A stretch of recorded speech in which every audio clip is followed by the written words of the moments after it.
Abra comigo a vossa Bíblia, por favor, no Evangelho do Senhor Jesus, segundo João escreveu, capítulo de número 20. Abra comigo sua Bíblia, por favor. Deus abençoe o Davi, Deus abençoe a Priscila, Deus abençoe a Maria Eduarda, Deus abençoe a Alessandra, o amado irmão, esposo da Alessandra, poderosamente o Júnior. Deus abençoe a todos os irmãos, e que Deus venha fortalecer, tá, amados? Estamos num culto onde nós temos que entregar o melhor para Deus. Deus abençoe o tecladista. Bate aqui na minha mão, nego. Você da última vez me ajudou tanto, tá? Deus continue te fortalecendo e te deixando como um tangedor especial. Rapaz, quando vocês cantam, vocês humilham a gente, né? Vocês cantam assim de um jeito que a gente começa a emocionar. Eu estava me prendendo para não chorar, senão eu ia sair com o olho desse tamanho na câmera. Aí eu falei, não posso sair feio não, tem que sair bonitinho, pelo menos um cadinho de minuto. Quem achou o texto, diga amém. Diz assim, o versículo 1 do capítulo 20, tá, irmãos? E no primeiro dia da semana, Maria Madalena foi ao sepulcro de madrugada, e ainda sendo escuro, ela viu que a pedra estava removida.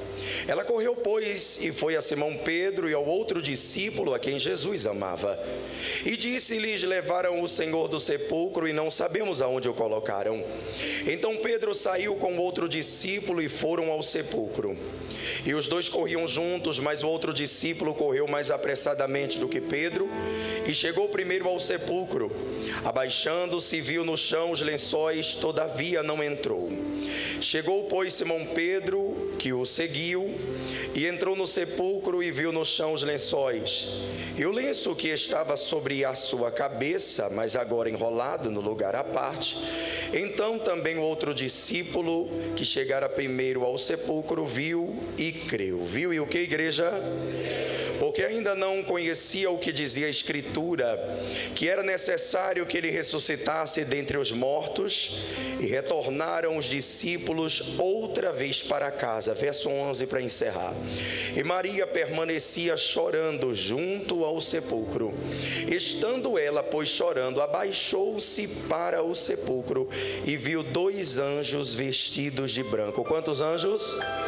Coloque, por favor, a sua Bíblia no assento. Eu vou pedir para você liberar uma palavra, por favor, para alguém, e você vai ser fiel para reproduzir essa palavra. Esse mesmo apóstolo escreve dizendo: se andarmos na luz, como ele na luz está, e temos comunhão uns com os outros, o sangue de Jesus nos purifica de todo o pecado. Você vai olhar para alguém e vai dizer assim, ó: permaneça aonde Deus quer que você permaneça. Diga: senta dando glória do tamanho da tua fé.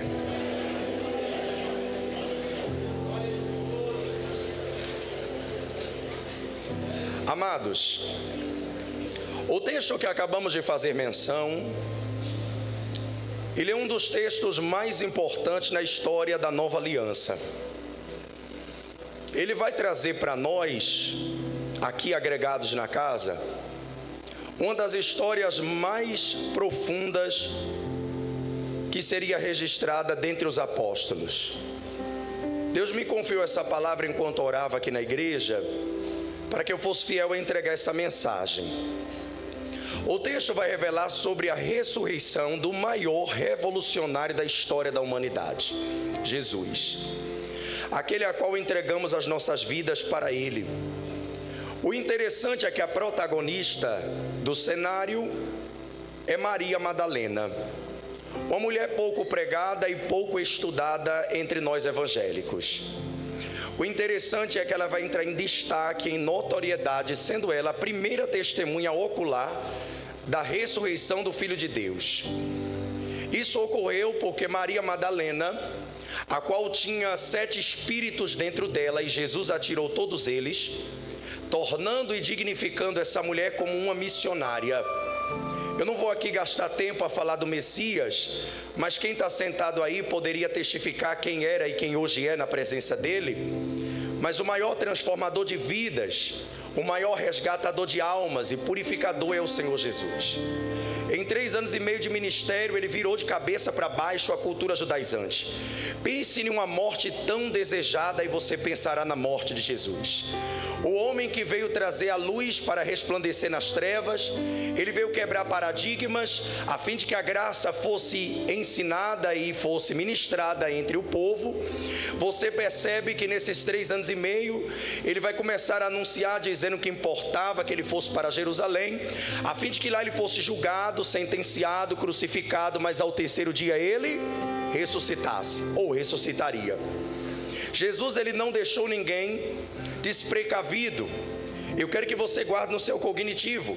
Quando ele vocacionou os discípulos para serem seguidores, para serem preparados, para serem forjados para o campo missionário, Jesus, ele treinou eles de tal maneira que ele já veio precavendo: olha, importa que o Filho do Homem seja crucificado. Ele está deixando claro que antes dele trazer não somente a divindade do poder soberano que Deus havia confiado, ele também desceria, morreria, padeceria e seria crucificado. É o único líder que eu vejo trazendo não somente o poder, a grandeza, mas também na sua humanidade, na essência. É por isso que ele, irmãos, do lado de fora é limitado, mas por dentro é perfeito. Quem olhava para ele naquela época jamais detectaria que ele traria esse poder, essa magnitude. O pagamento seria feito para rasgar a cédula do pecado e que todo ser humano fosse ter acesso ao Santo dos Santos. Mas quando isso começou a ocorrer, os discípulos não imaginavam, por causa do efeito do poder que ele tinha.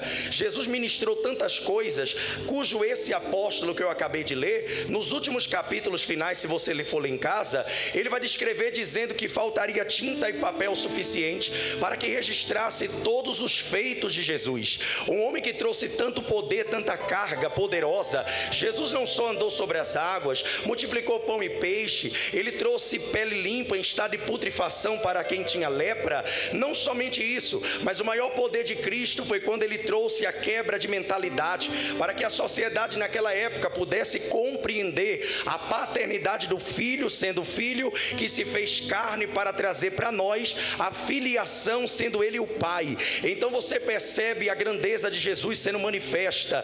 Um homem com tanto poder. Quando eu falo homem com todo respeito, eu estou falando da pessoa de Cristo, da essência de Cristo, da divindade de Cristo. Agora você percebe que ele vai morrer. Abra a boca comigo, ele vai... mosquitinho enjoado aí, ó. É o inimigo querendo me atrapalhar. Então você percebe que ele vai morrer. Mas como que aconteceu isso? Resumidamente, na quinta-feira que antecedia a captura, Jesus tem um forte desejo de cear. Eu nunca vi isso, já me chama a atenção isso aqui. Só isso aqui dá uma vigília. Ele tem um forte desejo de cear. Irmãos, ele tem consciência de que vai morrer, mas ao terceiro dia ele... E isso não tenha medo não. Ele vai morrer. Para ter vida tem que ter morte. Para ter salvação tem que ter sangue. Não existe sacrifício sem corte, sem pagamento. Então é necessário que ele morresse, padecesse, para que o pagamento fosse feito pela humanidade. Isso é global, irmãos, não é só sobre a igreja, é a Assembleia de Deus. O pagamento do sangue do Filho não foi só para uma clã de pessoas, para um nicho de pessoas, foi para todas as religiões. Está aberto a porta da salvação. Tem que ter coragem, disposição, ânimo para recebê-lo como Senhor e Salvador. Jesus, ele tem um forte desejo. Vem comigo no cenário. Ele quer cear com os discípulos. Agora você sabe mais que eu, lendo a palavra, que aqueles que seguiam a ele estavam sendo vocacionados por ele para depois receberem a efusão do poder do Espírito Santo. Eles eram falhos em seus caráteres, todos eles foram falhos. Pedro era sanguíneo, João era bipolar. Augusto Cury chega a qualificar o estado emocional de cada discípulo, irmão. Eu estou falando de homens imperfeitos como eu e você, mas Jesus escolheu, separou, vocacionou para treiná-los para a obra missionária. E na quinta-feira que antecedia o maior momento de dor, aquilo que o sistema, cinematográfico de Hollywood mostra, a morte do filho, o sangue descendo, cheio de hematomas, aquilo que a gente chora quando vê nos filmes, você agora vai ver na palavra, que na quinta-feira, Jesus, ele manda eles preparar o cenário de celebração. É o maior culto solene registrado na Bíblia. É por isso que a gente tem uma roupa mais bonita no primeiro domingo do mês, para poder vir na na igreja. Eu não sei se você é assembleiano daquela época, mas na minha época, a gente pobre, quando ia para a igreja, né? Eu logo quando me entreguei a Jesus, eu lembro que a gente tinha aquela roupa repetida todo culto, a mesma gravata, o mesmo terno, o mesmo paletó. Mas quando o pastor anunciava, é ceia, a gente pegava, irmão, inventava, passava no cartão da Fininvest, entrava na C&A, comprava, botava a melhor roupa, irmão. Porque a gente não quer vir na ceia com uma roupa mais ou menos, não. É a melhor roupa que a gente quer colocar. É ceia, irmão. É celebração em memória de Cristo. É em memória do Filho de Deus, irmão. Olhe para cá que você é inteligente. Jesus quer celebrar a ceia. Vem comigo, Jesus quer? Abre a boca, Jesus quer celebrar a ceia. Agora pense comigo, na quinta-feira que antecedia a sua morte, a captura, aquilo que ele padeceria pelos algozes. Como que uma pessoa consciente como Jesus, que ele não foi pego de surpresa. Eu estou falando do Senhor da presciência, da onisciência, aquele que conhece a palavra antes de chegar na sua boca, aquele que sabe os passos de um bom homem, aquele que conhece a vereda do justo. Eu não estou falando de qualquer divindade, não, é Jesus, o homem que veio consciente, entregou ao Pai e disse: meu Pai, eu vou pagar o preço necessário por eles, mesmo consciente de que eles não merecem. Meu sangue vai verter o pecado e vai selar a humanidade. Eu quero que você compreenda isso aqui. Jesus tem um desejo, irmão, um forte desejo. Eu nunca vi crente nenhum, sabendo que amanhã vai receber um diagnóstico de câncer, celebrar no domingo de hoje. Sabendo que amanhã está sendo traído, celebrar hoje. Jesus, consciente de que seria traído, ele vai fazer o quê? Celebrar. Consciente de que seria rejeitado pelos seus, ele vai. Consciente de que seria abandonado, largado, deixado, ele vai. Isso, ele vai celebrar. Porque Jesus é o único que controla o sistema que nos ensina. Escuta só, se você entender isso aqui, eu já ganhei minha noite. Jesus é o único que tem o controle do estado emocional. Irmão, estou falando de uma matéria, ele está em carne, ele não havia ainda de se entregar. Então Jesus tem um controle absurdo emocional. Ele nos mostra, nos ensinando que o que vai acontecer amanhã não rouba o que ele tem para fazer hoje. Jesus é o único que não passa, não pula etapas, não fura, não. Jesus é aquele que não chega atrasado e nem adiantado. Ele chega na hora certa e consciente de que morreria, consciente de que padeceria, ele aspiraria, ele seria erguido e beberia vinagre na ponta da lança. Ele vai dizer para os discípulos: eu tenho desejo de cear com vocês, eu quero celebrar com vocês, eu quero, irmão, olhe para cá, Jesus está dizendo: eu quero celebrar com vocês, para vocês aprender a verdadeira maneira de ser servo, missionário, adorador, crente justo, lavado, trigo. Então Jesus, naquele episódio de dor, ele vai pegar um pedaço de tecido, um pedaço de quê, igreja? Abre a boca, um pedaço de quê? Faz isso aqui, ó. Já que você não gosta de teoria, vem para a prática. Ó, bota teu pé aqui, Pedro. Bota teu pé aqui, João. Você entende que no sistema da divindade do reino, Jesus, mesmo já sendo menor do que os anjos, se fazendo embrião, fecundando no ventre de Maria, ele agora, tendo todo o poder, tendo os últimos minutos de vida, olha para cá, tendo os últimos minutos com eles, Jesus poderia dizer: ore por mim porque eu estou passando mal, ore por mim porque daqui a 2 horas eu vou levar uma quarentena de açoite, ore por mim porque eu quero abandonar. Não, irmão, você não vê os olhos de Jesus triste, você não vê o sorriso dele abatido, você não vê a pele dele empalecida, você vê um sorriso de orelha a orelha. É o único celebrante que pega o pão e parte e fragmenta, dizendo: este é o meu corpo partido por vós, fazei isto em memória de mim. Semelhantemente pega o cálice que representa o sangue da nova aliança, e ele diz: este é o sangue da nova aliança, fazei isto em memória de mim. Jesus pega a toalha, olhe para cá, ele pega a toalha e lava. O que é interessante agora, irmão,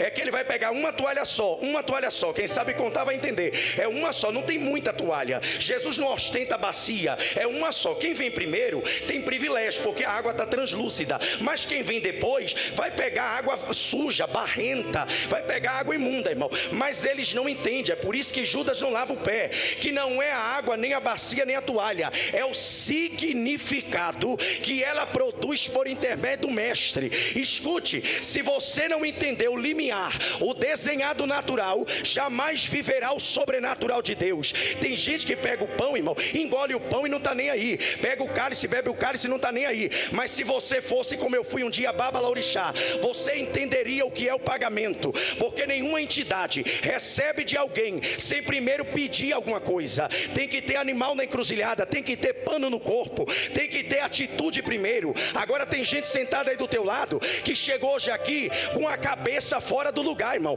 fora de sincronismo. Agora imagina Jesus, ele celebrando pensando no açoite. Não, Jesus está dizendo que amanhã vem amanhã, mas o que eu tenho para fazer hoje, nada impedirá. Não, derramar a sébia.